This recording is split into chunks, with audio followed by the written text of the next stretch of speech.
Ich bin hier in Medjugorje an den Blauen Kreuzen und ich bin mit, wie heißt du? Werner. Und? Walter Kunkel. Und woher kommst du, Werner? Ich bin geborener Münchner, komme aber aus Lohr am Main, wo ich seit 60 Jahren lebe. Und der Walter? Ich bin ein geborener Lohrer Bopper. Das sind die Eingeborenen. Die Zugezogenen sind die Schnüdel. Und wann bist du das erste Mal nach Medjugorje gekommen? Seit 1990 war ich das erste Mal hier. Ja. Bin jetzt schon 18 Jahre, das 18. Mal hier. Warum kommst du mal wieder hierher? Weil ich sehr große Verbindungen mit der Mutter Gottes habe. Und mein Enkel, den habe ich zum Abitur eine Reise nach Medjugorje geschenkt. Der ist zurückgekommen und hat dann Theologie studiert. Das hat er mit 1 abgeschlossen jetzt und ist jetzt 2 Monate in Medjugorje. Den haben wir auch besucht und meine Tochter, seine Mutter, ist auch dabei. Und das freut mich sehr und ich bin sehr stolz, dass er den Weg gemacht hat und will auch Priester werden. Er will in ein Kloster eintreten, in Marienbronn, das ist im Schwarzwald, und ist bei Augustiner Chorherrn. Ist er dann im Kloster und wird Pater. Ja. Ja, Macht dich stolz, oder darf ich du sagen? Bitte? Darf ich du sagen? Ja, du darfst freilich du sagen. Euch beiden. Und was bringt dich immer wieder nach Medjugorje? Warum kommst du immer wieder hierher? Ja, die Mutter Gottes zieht mich direkt hierher. Ja. Ich wollte unbedingt jetzt heuer noch mal kommen, ja. Weil meine Tochter und mein Enkel auch da ist. Ja. Und Betet ihr den Rosenkranz? ja. Warum? Das hört sich ganz natürlich an. Warum betest du den? Ja, weil das die Mutter Gottes auch uns aufgelegt hat, den Rosenkranz zu beten. Und auch Beichten macht ihr auch regelmäßig Beichten? Ja, ich habe bei unserem Pater gebeichtet und meine Frau ist vor 3/4 Jahr gestorben. Und da hatten wir diamantene Hochzeit und da habe ich meine letzte Lebensbeichte abgelegt. Am 5. Juli ist sie gestorben, ja, am Schlaganfall. Ja. Einfach so. Ja, aber auch noch 9 Tage im Krankenhaus, nicht ansprechbar. Aber sie hat noch alles mitbekommen. Sie hat noch die Blumen bestellt für unsere diamantene Hochzeit. Sie hat ja dann nicht mehr gelebt. Aber ich habe ihr gesagt, die Blumen hat sie schon bestellt gehabt.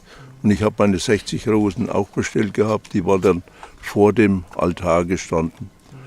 Und ich habe im Februar schon die Messe bestellt gehabt in St. Michael, wo wir geheiratet haben. Und an diesem Gottesdienst um 9 Uhr war das Requiem, wo ich erst den Gottesdienst bestellt hatte für die diamantene Hochzeit. Und am Sonntag darauf wollten wir in Maria Buchen, das ist ein Wallfahrtsort von uns, unsere diamantene Hochzeit feiern. Das hat mein Freund, Professor Dr. Niederschlag, der in Vallendar das Theologische Hochschulzentrum geleitet hat. Und er hat, das ist ein Freund von mir und der hält auch immer meine Dankgottesdienste am Geburtstag. Die Messe gehalten.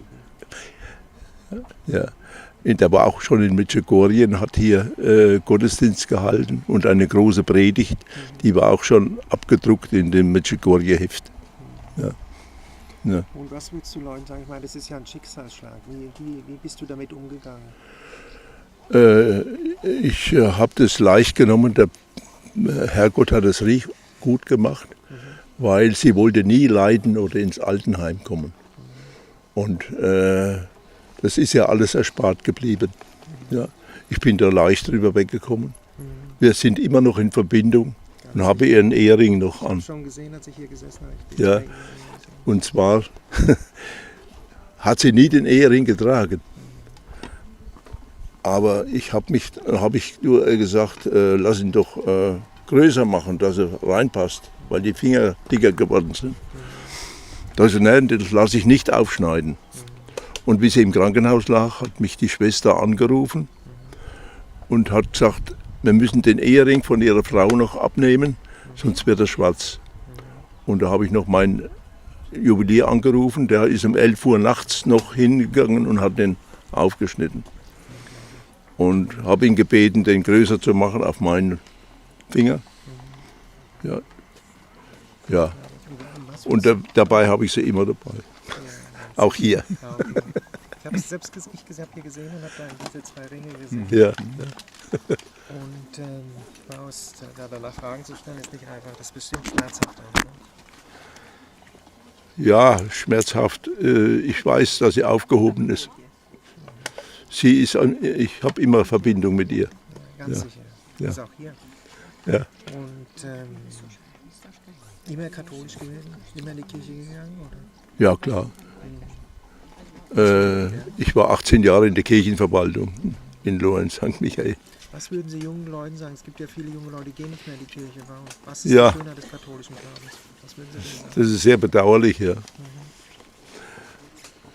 Es ist halt die Umwelt dafür, ja. Und es gibt so viele andere Möglichkeiten, sich zu beteiligen. Ich bin auch schon 70 Jahre in der Kolbing-Familie, Wunderschön.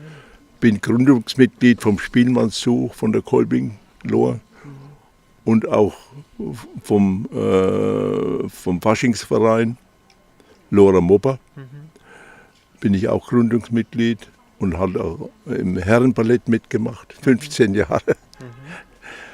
Und wir kommen jeden Monat zusammen, obwohl wir schon 40 Jahre nicht mehr tanzen. Das organisiere ich auch, ja. Mit unserer Balletteuse, die uns einstudiert hat. Ja. Wir kommen jetzt sogar am Dienstag hier zusammen. Wir kommen am Montag heim, am 8. Mai. Und am Montag habe ich schon organisiert, dass wir zum Kaffee trinken gehen. Ja. Und was würden Sie jungen Leuten sagen? Sie sind vom Herzen katholisch. Ja. Was ist die Schönheit des katholischen Glaubens? Wenn wir ein bisschen Werbung machen für den katholischen Glauben, was ist für Sie die Schönheit des Glaubens?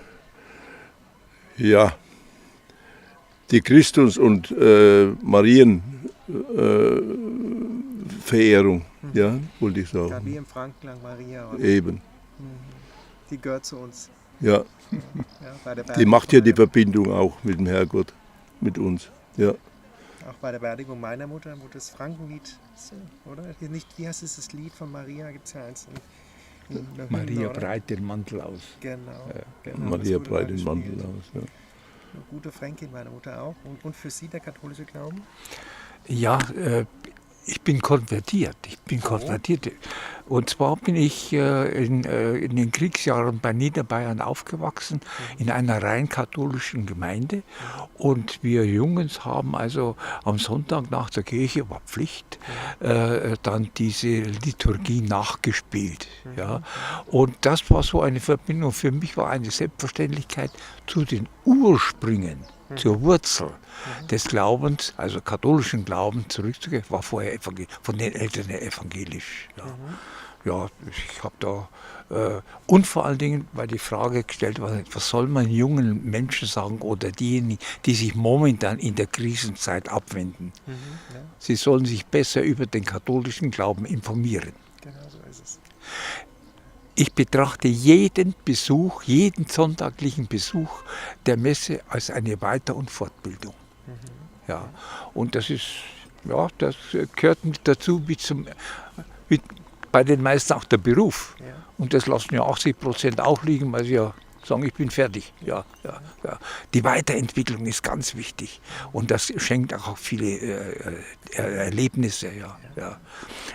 Vorhin ist auch die Sprache angekommen, Maria, die Schutzengel. Ich habe noch nie eine Enttäuschung erlebt von Maria und von meinem Schutzengel. Und selbst wenn ich einen Parkplatz suche, sage ich, ich bin zwar spät dran, aber jetzt müsst ihr mir helfen. Hat immer geklappt. Ja. Und können Sie noch mal erklären, also, wie war das, dass Sie konvertiert sind zurück zum katholischen Glauben? Zur Wurzel zurück, Umgekehrt. ja. Warum? Erstens, Luther war nie evangelisch, war immer schon katholisch. Ich habe in Polen seine Beichtstühle noch besucht, wo er bis zur Beichte gesessen hat. Also insofern, es war ein Wachrütteln, was der und eigentlich durch das Machtstreben verschiedener Herzöge und so weiter ist eigentlich die Ausbreitung passiert. Ja. Natürlich für manche bequem oder manches bequemer, aber heute sagen auch die Evangelischen, wir müssen uns immer wieder mehr nähern. Es ist ein langer Prozess, aber der Prozess wird zurückkommen zur Wurzel. Zum Gemeinde. Ja. Und was den katholischen Glauben noch weltweit, und es ist erstaunlich, ich habe hier Kanadier, Belgier, Brasilien, Nigeria, viele Indien, Menschen, und wir feiern gemeinsam die Messe und jeder kann die Messe mitfeiern. Es ist also, jeder versteht es, weil es ist die gleiche Liturgie, ne? Richtig. Und das ist weltweit. das Weltumspannende. Und das ist ja auch was Schönes. Du bist in einer großen Gemeinschaft aufgehoben. Ja, Du gehst auch beichten? Ist das ja so? gerne. Kannst du erklären, was die Schönheit der Beichte ist? Ja, da muss ich vielleicht noch eins dazu sagen. Ich war September 22 zum ersten Mal hier. Es war nicht ganz so leicht für mich.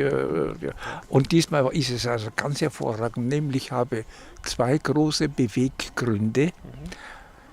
Der erste Beweggrund: im September, aus anderen Ereignissen, habe ich mich verliebt. 83, 84 Jahre. Trotzdem noch. Und in Niederbayern sagen sie, wenn eine alte Hütte brennt, dann brennt. Das ist aber die mittleren Brennt, da brennt. Ja, und selbst wenn die Hütte abgebrannt ist, die Asche und die Kohle kann man immer noch verwenden. Ja, anders beim Strohfeuer, der Wind verweht. Also, aber da hat mir auch die Maria eine Lehre erteilt. Die hat mir nicht nur gute Lehren erteilt, sondern auch Lehren erteilt, die schmerzhaft waren. Sie hat mir die Augen geöffnet, dass eine Verbindung, die ich eingegangen bin, nach kurzer Zeit zu beenden. Weil sie danach schon eine zweite Liebe für mich vorbereitet hat. Und damals habe ich schon gesagt, ich gehe nach Medjugorje, um mich bei der Maria zu bedanken und sie zu bitten, dass die Liebe, die ich heute habe, dass sie bleibt, dass sie Bestand hat und dass sie sich immer wieder weiterentwickelt. Wunderschön. Und das ist natürlich, jetzt sage ich etwas Niederbayerisches, natürlich etwas schlitzohrig, weil dass die Liebe bleibt, ist okay. Und wenn ich sage, eine Liebe, die sich weiterentwickelt, die ist ja immer noch da. Ja, also da muss ich schon sagen, ich habe sehr gute und vielseitige Erlebnisse mit den Schutzengeln und mit Maria. Du gibst mir da auch einen Hinweis, wie ich das machen soll. Wenn Probleme sind, einfach Schutzengel fragen, oder? Maria fragen, was soll ich machen? Und die wollen beschäftigt sein. Genau. Die sehnen sich danach, uns zu helfen. Er hat es ja schon erwähnt, das Gleiche gilt für unsere Verstorbenen. Die sind im Himmel. Die sind für uns Fürsprecher im Himmel. Die haben Verbindung zu uns her. Ach, das ist doch was Wunderschönes. Ja, genauso benutze ich da, ist die Maria für mich die Zwischenstation zu Christus. Und Christus ist wieder ist Gott. Ja, das ist das Ziel, da führt Maria hin. Das geht ja für unsere protestantischen Freunde oder evangelischen Freunde. Ja. Das ist auf Jesus Es hat konzentriert. Zeiten gegeben, ich glaube so ums Mittelalter herum, da war die Marienverehrung bei den evangelischen Gläubigen stärker als bei den Katholiken. Und die Katholiken müssen sich heute noch dafür bedanken, dass die diese Brücke geschaffen haben. Ja. Unglaublich. Ja. Ist es für dich, die Frau gestorben, tust du da auch Maria anrufen und sagen, wenn der Schmerz ist, oder wie ist es für dich? Die Verbindung zur... Ich bete natürlich für ihr jeden Tag. Auch hier habe ich sehr viel gebetet für ihr. Ja. Und ich habe immer Verbindung mit ihr. Und jeden Früh hat sie auch immer eine Kerze angezündet vor der Gottesmutter beim Kaffee trinken. Das mache ich so weiter. Und bete den Vater unser für ihr und streichel sie am Bild. So schön, oder? Ja. da möchte ich dich ergänzen. Ja. Wir haben ja nun auch sehr viele Migranten und Flüchtlinge da. Wir müssen froh sein darum. Ich habe sehr viele Freunde russischer Abstammung oder griechisch-orthodox oder Islam. So. Die bringen uns wieder Traditionen, die wir schon vergessen haben. Vor allen Dingen zu den hohen Feiertagen.